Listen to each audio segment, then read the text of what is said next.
Hey y'all, I'm Sherilyn. This is Just Goodness 333 Little Homestead. Today we're in the kitchen. We're going to be canning potatoes. Super easy. Come along. This is the giant 50-pound bag of potatoes I am working on. I often bite off more than I can chew. Okay, here we are. We're by the stove. I have just gotten a bunch of potatoes, put them in the sink, and I scrubbed them really good with this green scrubby pad. You don't necessarily have to peel your potatoes, and I want to just reiterate now, I don't know if this is an FDA approved canning method. It's just what I do and what many others do, and it always works for us. My dad's done this for years. My grandma did it. We're all fine as long as you scrub those potatoes. And also I want to show you something else. These are thin skin potatoes. I know you can get some of those potatoes that have really thick skins. If I were to get some with really thick skins, I would probably peel those. Just because I wouldn't want that. I don't like to cook the skins on any of those in any method. Any of the thick skin ones, that is. Okay, this is so easy. We're seriously just going to chop these potatoes in about 1-inch chunks. See? And of course, I dropped something. And we're going to put it into a quart-sized jar. Today, I'm going to try to remember that this camera shows things closer than they are. Today, we're using quart jars.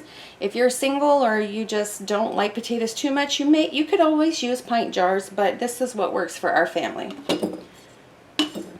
I'm going to continue cutting these and filling up 7 jars, and I'll bring you back.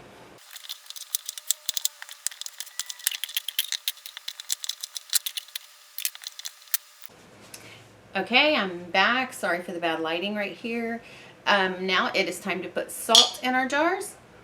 In these quart-sized jars, I'm going to use half a teaspoon of a real salt, either canning salt, which I have here, or we could use pink Himalayan salt or Redmond's real salt, sea salt, anything that is a real salt.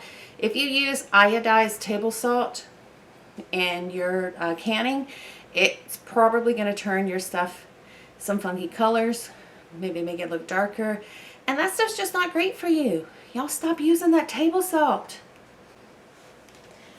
The first thing I'm going to do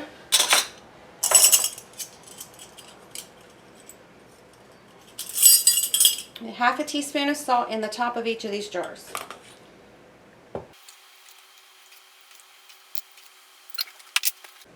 Now I've got some water here, and we're going to fill these jars up. I'm going to make sure that everything is underneath the liquid. We're going to fill these jars up to this 1-inch headspace. How you can tell headspace on a jar, basically you can get a little tool, and it will come with a lot of your canning kits that you sit on the edge and you can measure. And after you've done it a while, you'll realize that right here at this bottom ring, the very first ring, as you're coming up, that's usually 1 inch. And that's fine. I'm going to fill these with liquid up to the 1-inch mark. You could also make these in a chicken stock or a beef stock if you like that. You wouldn't have to use regular water. I would just probably suggest that you use an organic stock, you know, without a lot of preservatives, or something you made yourself. Okay, now we're going to do something. Oh, I'm crooked.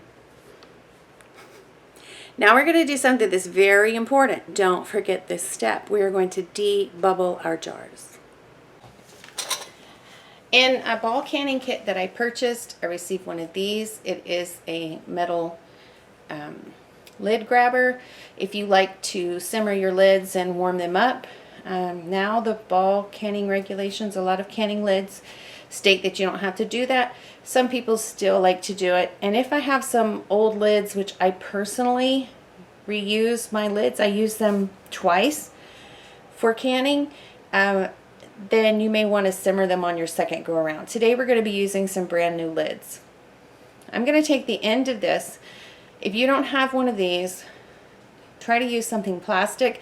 Try to use something relatively small. Don't put any metal in here. You can start scratching the inside of your jars and make hairline cracks. It may not make any difference, but over time it can weaken the integrity of the jar and you may get a crack. So I'm going to use this, or you could use a long plastic drinking straw or something like that. I'm going to go down inside on, I'm showing you, we're going to go on the outside here and just go all around the edges.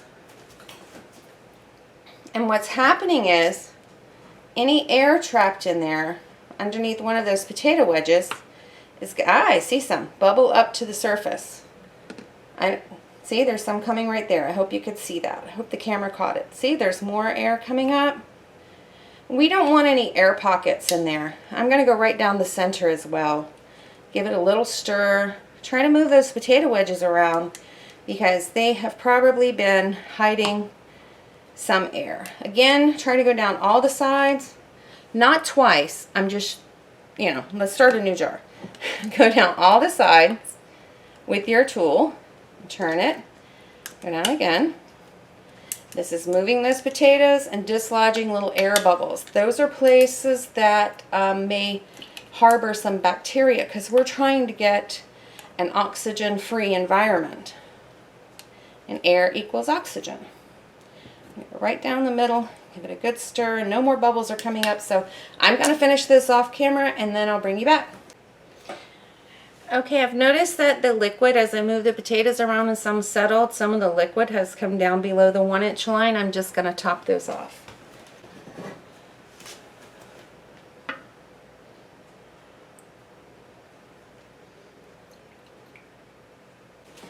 Now we need to clean the rim of our jars.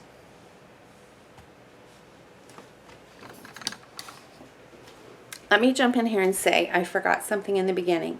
Since we are pressure canning, there was no need to sterilize our jars. You just want to make sure your jars are very clean. If they've been stored a while, you may want to rinse them out with some soapy water. If they're brand new, you may just want to rinse them out with some water, and make sure that they're just clean. If we were water bath canning, then we would need to sterilize jars. Okay, now that we have put our potatoes in, we put our salt in, we put our liquid in, and we've gotten the bubbles out, we need to check the rims. If you're reusing older jars, even new jars, you want to check for any imperfections. If you ever have a jar with chips or cracks, don't use it. Save those for dry goods, maybe, or arts and crafts. But I'm going to take a damp cloth and I'm going to clean the edge of this. Today I'm just using water since we're doing potatoes and we're doing just potatoes and water. If you were going to use a chicken stock or a beef stock, I would put vinegar on this cloth. The reason being is there could be some oils in that, some fats or oils that may make a little film on top of the jar and may keep you from getting a good seal. Okay. And this video is kind of geared more towards some beginning canners because I have several friends who are starting to be interested in canning, and we've had several people ask me if I do a video on it. So you have your lids with your rubber gasket right there. Put that on top. This is your ring. You're going to put this on top, and here's a really important part. When you put the ring on, you're going to want to screw it down finger tight. These are your fingers. These guys right here. Not this.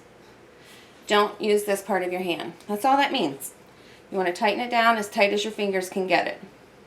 My fingers can't get it any tighter. If I were to put my hand on it, I could wrench it down tighter, and that can prevent you from getting a true seal. You may get a false seal because it's going to prevent a lot of the pressure from coming out. If this is, we're pressure canning, the pressure is going to push all the air out of here. And if you get this on too tight, it could prevent some of that air coming out. So I'm going to finish putting the lids on these, and then we're going to get ready. Okay, this is my little pressure canner. It holds 7 quarts or 9 pints. And I use this one when I'm canning in quarts just because The quart jars are going to fill it up to the top, and there's less air in there, so it actually takes a little less time to come up to pressure. But if you have the big canner, that's just fine. What I'm going to do is I have learned, I marked a spot with a ruler on my finger where 2 inches is, because you're going to want 2 inches of water in here. So I usually just turn on cold water, because we're starting with cold water in our room temperature potatoes. So we're going to start here with cold water. And I just put my finger in through this hole all the way to the base. This is the plate that keeps your jars from touching the bottom of the hot pan. I just put my finger in there. I know where 2 inches is. And then I wait. We got 2 inches. Let's get this thing on the stove. Okay, now we've got 2 inches of water. We've got this on the stove. We have not turned on the stove yet. Put your jars in here. Now that we have our 7 quarts in our canner, we're going to put the lid on. Okay, this is a Presto canner, and it has right here an arrow. There is a matching arrow right here on the lid. We're going to set those arrows down, and different canners are different. I also have a mirror canner, and it's a little harder to see, but there are indicator marks. Now I've lined those 2 arrows up, and I'm going to slide this shut. And we still have not put a weight on here or anything else. We're going to leave it just like it is, and we're going to turn it on high and bring it to a boil. Okay, bad lighting. I am going to go put this camera on charge, and what we are looking for is a steady plume of steam. Whenever, from right here at the top, when a steady plume of steam has come up, we're going to set a timer for 10 minutes, and we're going to let that vent for 10 minutes. Okay, we're back. I had charged this camera, but I guess the plug wasn't pushed all the way into the wall, and so therefore I did not charge the camera. This is what we're looking for. Can you see a steady plume of steam? It's hard to see because I have a white backsplash, but it doesn't help. There's a steady plume of steam coming up. Now I'm going to set the timer for 10 minutes.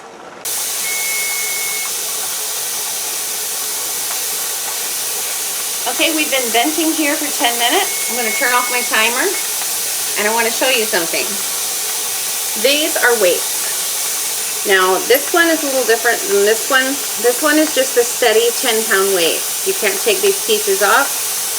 This one, some of your pressure canners will come with 3 different weights, and some will come with 1 stem and different weights to put on there. This would be 5 pounds, which I never have use for. Ouch! The first ring will be 10 pounds, and then depending on your elevation, you know, is how many pounds of pressure. We're here in Florida, so we're always 10 pounds of pressure, just 10 pounds. But you're going to need to check the canning guide for your elevation and see how many pounds of pressure you need to use and the length of time. Now, I'm just going to put this lid on here, and we're going to wait for that thing to start doing what I call spitting. It's going to go I just call it spitting because that's what it sounds like. We're going to wait for that sound, and then we'll come right back. I have some more ready to go whenever this batch is out. Okay, now you can see this is rocking back and forth pretty good. It sounds like a steam engine going. And there's a lot of steam coming out of there. Now we're ready to turn down our temperature. If we leave this on high, we're going to run out of water and steam and pressure, and we're not going to get a good result. So what I'm going to do is turn my stove down to about 7. Every stove can be kind of different, and your stove may be a little different than mine. But what we're looking for is to bring it down to where it's not sounding like it's going to run away, and it's still moving and rocking and releasing steam. So we want to make sure this rocker doesn't stop rocking completely for more than about 30 seconds. Our temperature is down to 7 on my stove. You can still see it's rocking. There's not as much steam. It doesn't sound as loud. And this is a comfortable place that I'm just going to set my timer for 90 minutes. We're going to do 90 minutes since we're doing quart jars. If we were doing pint jars, and if you're doing pint jars, it's going to be 75 minutes. Okay, batch 1 of the potatoes are done. And let's take a look at this pot. Now we have taken this after 90 minutes. We took it off the heat. I have a second batch going there. We took this off the heat. We don't set it directly, of course, on the counter. You know, set it on something, a towel or something. But this pressure valve was still up, and we've had to wait for that pressure valve to come down. We left the weight in place, and now that the pressure valve has gone down, we can remove the weight, and I'll set you guys down and show you. Okay, we are going to gently remove this lid, and we're going to tilt it up this way away from our face because you don't want to get hit by that steam. And be careful, water drips off of there. And there you have it. Canned potatoes. Well, we're going to let these sit for 12 to 24 hours. We're going to let them seal and set without bothering them to ensure a really good seal. I am so glad you guys stopped by the homestead. Until next time, bye y'all.